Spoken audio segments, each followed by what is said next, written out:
Welcome to In the Sulky. Jimmy Marohn Jr. has joined us, and I'm going to lodge a protest right off the bat on that nickname, Mighty Mite, because I think your father had that, didn't he? Didn't your father have that? Yeah, he did. We can't have the same nickname as Dad. I don't know how I really inherited the name, but yeah, that was my dad did have first call on that name. It's not really a bad thing, though, because your father was a top driver for a long time, and he always participated in those Roosevelt Meadowlands driver championships. So you could be compared to worse. Dad's a pretty good driver, pretty good horseman. Yeah, he's one of the best. I learned a lot from him and watching him. How's he doing now? He's doing great. He's enjoying his retirement from racing.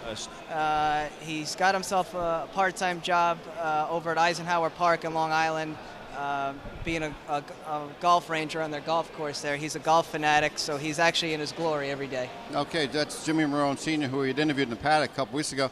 Jimmy Jr.'s here. We're going to look at some of your drives tonight, Jimmy. Let's start right in the opener here with the morning line choice, Hall Pass Helen, back into the claiming tag versus the boys. There were 4 females on the card tonight. They're all in the first race, and she's the favorite. What about her? She is really good.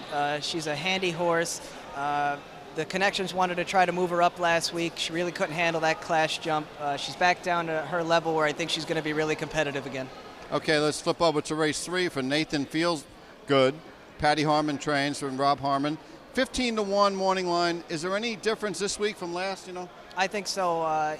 He was pretty short last week, and he draws the inside now, and I don't think it's really that tough of a bunch for him. He's not a bad horse. Okay, let's go to race 5. Race 5, number 2, 4-Starzzz. 27 flat home from post 10. Okay, this is the 3rd straight horse you have in for Patty Harmon. What about his chances? I think he's got a really good shot tonight also. He's a horse that really likes to be on the lead or close to it. The last start he raced here, we had the 10-hole. We needed a tightener in him, and we got that, and I think tonight he's going to be a little more aggressive. Sometimes if you're not leaving the gate in post 10 on any track, you're in trouble, right? I mean, yeah. You're relying on a lot of things to get into the race. Yep. Yeah, and it just didn't go our way last week with him. Okay, race 6, Jacksrluckytoo, our feature. This is a good horse. I like this guy. 26 and 26-1, the 2 times you drove him home. And he's already won 4 races. He had 3 all of last year. What about his chances tonight? He's in with older horses that are pretty tough. He does have a chance against them if things shake his way. He's a horse that can leave the gate hard and finish hard. Believe it or not, the horse is still learning, and he's a really nice horse, and I think one day he's going to be a good horse. Every horse is on his own schedule. That's a pretty good adage to go by, isn't it? They're all on their own time frame. Yeah, they're all brought up different, training down, not everything goes the same way in every barn for every horse. Prince Palani, 7th race. He's got a couple of neck victories in his last 3 starts. Second time, same level. You know him well. What about him? This is a horse that actually surprises me and Rob almost every week. He seems to be getting better and better. He goes a little faster every week, and he's getting to be a little more aggressive and a little more interested in racing. Okay, in the 8th race, we need some interest from Respectable Dream. 4 starts, hasn't been on the board this year, goes down in class. What about the chances? This is a horse I've never driven before. He looks like he's in a good spot on paper. I'm going to wait to hear from Rob how the horse likes to race. It's just a horse I don't know much about. Okay, race 9, Alan Cisco trains here, Stratocaster. This horse likes to finish, and if you look at his card, 4 of his last 5 miles are under 152. It's a good horse here. Yeah, Stratocaster is a good horse. He's a horse that can finish up really good. He could take any kind of trip. He could come first over. He could come with cover. He tries really hard.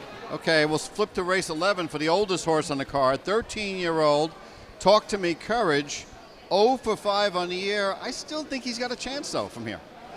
This is a horse I don't know much about either. I think he's been just okay, but I'm going to have to feel this race out. Okay, that's owned and trained by Mike Simons.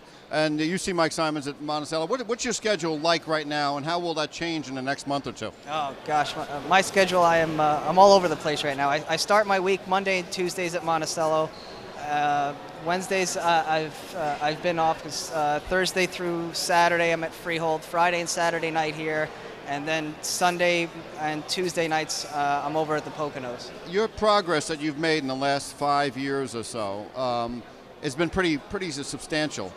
Where are you right now in your own mind in terms of, hey, I can still do this, I want to do that, this is where I want to go? I think I see myself getting a little better each year. I think I still have got a lot to do. That's why I like going around to different tracks. You get to sharpen your skills on different size tracks and with different drivers. And I don't think you could ever really get to the top of this game. I think you're always going to be learning something. You're always going to be picking something up.